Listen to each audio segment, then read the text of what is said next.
ईतूनी बिकिताबिन अक्तुब लकुम किताबन, मेरे पास कागज ले आओ। किताब बमाना मकतूब, जिस पे लिखा जाए, वो कागज ले आओ, मैं तुम्हें लिख के देता हूं। ला तदिल्लु बादा, जिसके बाद तुम गुमराह नहीं होगे। काला उमर, हजरत उमर रदी अल्लाह तआला ने दरखास्त की, इन्न नबिया सल्लल्लाहु अलैहि वसल्लम गलबहुल वज्ह, रसूल अल्लाह सल्लल्लाहु अलैहि वसल्लम पर बीमारी का बहुत ज्यादा हमला है कि आपकी तबीयत मुबारक जो है वो बीमारी की वजह से तकलीफ में है। व इंदना किताबुल्लाह, और हमारे पास कुरान पहले ही मौजूद है। हस्बुना, जो कि हमें काफी है। वाकया किरतास की क्या हकीकत है? एक बुखारी की रिवायत में बयान हुआ है कि नबी सल्लल्लाहु अलैहि वसल्लम ने दुनिया से रुखसत होने से कुछ दिन पहले कुछ लोगों से कहा कि कोई कागज लाओ, मैं तुमको कुछ नसीहत लिख दूं। तो सैयदना उमर रजी अल्लाह अन्हु ने कहा कि नबी सल्लल्लाहु अलैहि वसल्लम की गालिबन बीमारी में बहुत आपके ऊपर कैफियत ऐसी है कि जिसमें इस तरह की बात कह रहे हैं, हमारे लिए अल्लाह की किताब काफी है। सही बुखारी में 6 जगह इमाम मोहम्मद बिन इस्माइल अल बुखारी रहमहुल्लाह अल मुतवफ़ा 256 हिजरी इस हदीस पाक को लाए हैं। रसूल अक़दस सल्लल्लाहु अलैहि वसल्लम ने वफात से पहले जुमरात के दिन, एक रिवायत में बुध के दिन, हुजूर की वफात पीर के दिन हुई है। जुमरात, जुम्मा, हफ्ता, इतवार, पीर, 5 दिन पहले सहाबा कराम जमा है। अल्लाह के रसूल फरमाते, लाओ कागज कलम, लाओ कलम दवात, जो उस जमाने का था, मैं तुम्हें ऐसी तहरीर लिख दूं तुम कभी गुमराह नहीं होंगे। जो नए नए हैं वो दौड़े हैं कलम दवात की तरफ। उमर फारूक ने रोक दिया, कहा, या रसूल अल्लाह, हस्बुना किताबुल्लाह, हमारे पास तो आपकी दी हुई अल्लाह की किताब काफी है। मेरे पास कोई किताब वगैरह लेके आओ। लन तदिल्लु बादी, ताकि इस तरह अल्फाज है कि मेरे पास एक किताब और कलम लेके आओ ताकि मेरे बाद तुम गुमराह नहीं हो। उस अल हदीस में किरतास का लफ्ज भी है कि मेरे पास कलम लेके आओ। कलम कहते हैं, कलम को अरबी में कहते हैं किरतास, एक नाम किरतास भी है। तो यहां हजरत उमर रज़ियल्लाहु अन्हु कहने लगे, अल्लाह के अल्फाज देखे, अहाजरा अहाजरा फस्तफहिमू, क्या हुजूर अलैहिस्सलातु वस्सलाम हमें छोड़कर चले जाएंगे? वो जरा सुनो तो सही, हुजूर से बात सुनो। फिर फौरन कहने लगे, हुजूर अलैहिस्सलाम पर तकलीफ वो सख्त है इस हालत में, लिहाजा फिलहाल हमारे लिए कुरान काफी है। यानी हुजूर की सख्ती को बयान कर। ये अब्दुल्लाह बिन अब्बास की रिवायत है।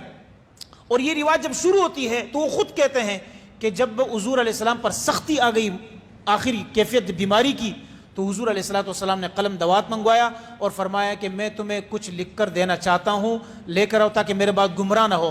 तो हज़रत उमर रज़ियल्लाहु अन्हु ने अर्ज़ किया कि हुजूर अलैहिस्सलाम सख्त तकलीफ में है, लिहाजा कुरान काफ़ी है। यानी कहने का मकसद ये था कि हुजूर अलैहिस्सलाम को फ़िलहाल हम तकलीफ नहीं देते। इतने में बाज़ ने कहा कि नहीं, लिखने दो। बाज़ ने कहा नहीं। ये आपस में बातें हो रही थी कि हुजूर अलैहिस्सलाम ने फरमाया, अब तुम यहाँ से चले जाओ। अच्छा, अब ये जो रिवायत है कि हज़रत उमर रज़ियल्लाहु अन्हु ने आखिरी वक्त में हज़रत सल्लल्लाहु अलैहि वसल्लम को कागज कलम नहीं दिया, ये बहुत बड़ा एक इतराज़ है शियों का।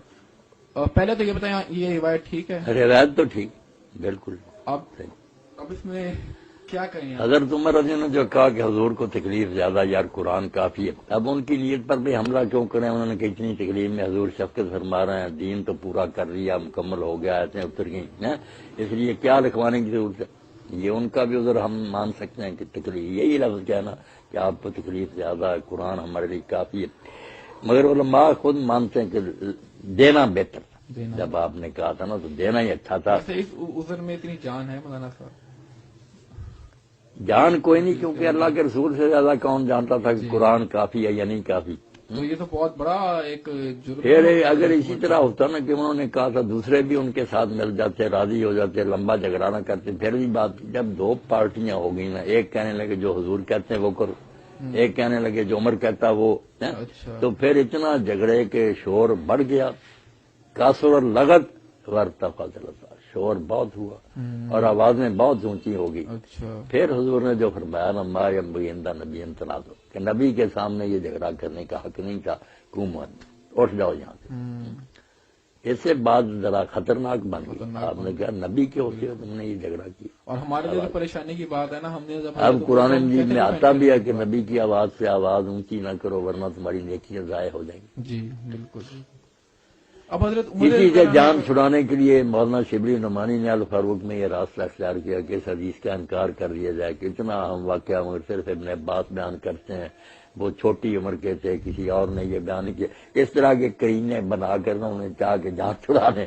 مگر یہ دیوبند اور اہل حدیث سب اٹھ کھڑے ہوئے بریلی, ایک صحیح حدیث کا تم انکار کرتے ہو. اس نے کہا صحیح ہے تو پھر حضرت عمر کو بری کرو, کسی عدالت میں لے جاؤ کیس یہ کہ آخری وقت پیغمبر خاص دار کرتا, اور خاص بھی اتنی مبارک ہے اگر تم ایسا کرو گے تمہیں جھگڑے نہیں ہوں گے, اختلاف نہیں ہوں گے.